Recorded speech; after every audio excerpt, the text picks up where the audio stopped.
Assalamualaikum warahmatullahi wabarakatuh.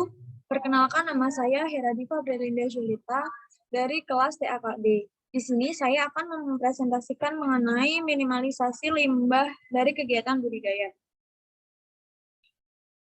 Limbah aquacultur tuh dari mana sih? Limbah aquacultur tuh berasal dari sisa pakan yang tidak termakan oleh ikan serta kualitas air yang kurang baik.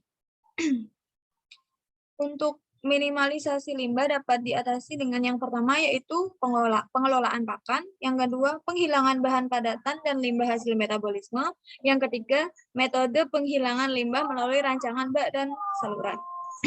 Yang pertama yaitu pengelolaan pakan. Penelitian mengenai gizi dan pakan telah menunjukkan betapa pentingnya kandungan nutrisi pada pakan ikan atau udang. Pengelolaan pakan bisa dilakukan dengan cara yang pertama, memilih pakan dengan enzim phytate atau pitase yang berkonsentrasi rendah untuk formulasi pakan ikan. Maka fosfor yang dikeluarkan ikan juga akan sedikit. Yang kedua yaitu menggunakan pakan berenergi tinggi. Pakan dengan energi tinggi ini telah menunjukkan adanya pengurangan konversi pakan pada ikan tanpa mengurangi tingkat pertumbuhannya, sehingga dapat mengurangi limbah. Yang ketiga yaitu meningkatkan kandungan lemak pada pakan. Lemak dimasukkan sebelum bala dibentuk sehingga akan didapatkan campuran yang lebih homogen. Yang keempat yaitu menggunakan pakan yang mengapung. Penggunaan pakan mengapung merupakan cara lain untuk membantu pengelola mencegah terjadinya pemberian pakan yang berlebih. Pakan yang tidak dimakan akan dapat terlihat sebagai bukti dari pemberian pakan yang berlebih. Yang kelima yaitu minimalisasi penanganan pakan dan waktu penyematan. Nilai konversi pakan dapat ditingkatkan. Penanganan yang berlebih pada sebagian besar pakan dapat menyebabkan pakan tidak termakan oleh ikan. Selanjutnya yaitu penghilangan bahan padatan dan limbah hasil metabolisme. Yang pertama yaitu limbah terlarut. Limbah terlarut antara lain amonia, nitrit, nitrat, fosfor, dan bahan organik lainnya. Selama masa pemanenan telur dan pembersihan bak atau kolam akan meningkatkan jumlah limbah yang dilepaskan. Dapat dilakukan pembersihan secara teratur akan mengurangi limbah terlarut pada saluran keluar dari tambak. Yang kedua yaitu limbah kimia.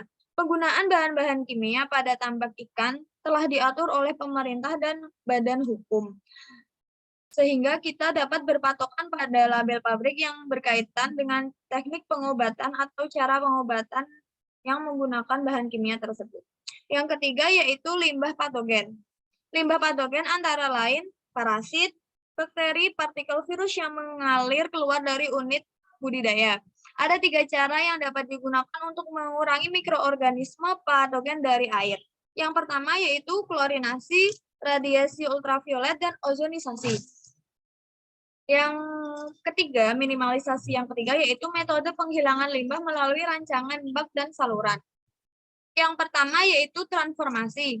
Biofilter akan mengubah bentuk toksik dari nitrogen menjadi bentuk yang tidak toksik, di mana ini merupakan sumber nutrisi bagi kebanyakan alga. Sistem hidroponik dengan menggunakan air resirkulasi dari operasional budidaya perikanan.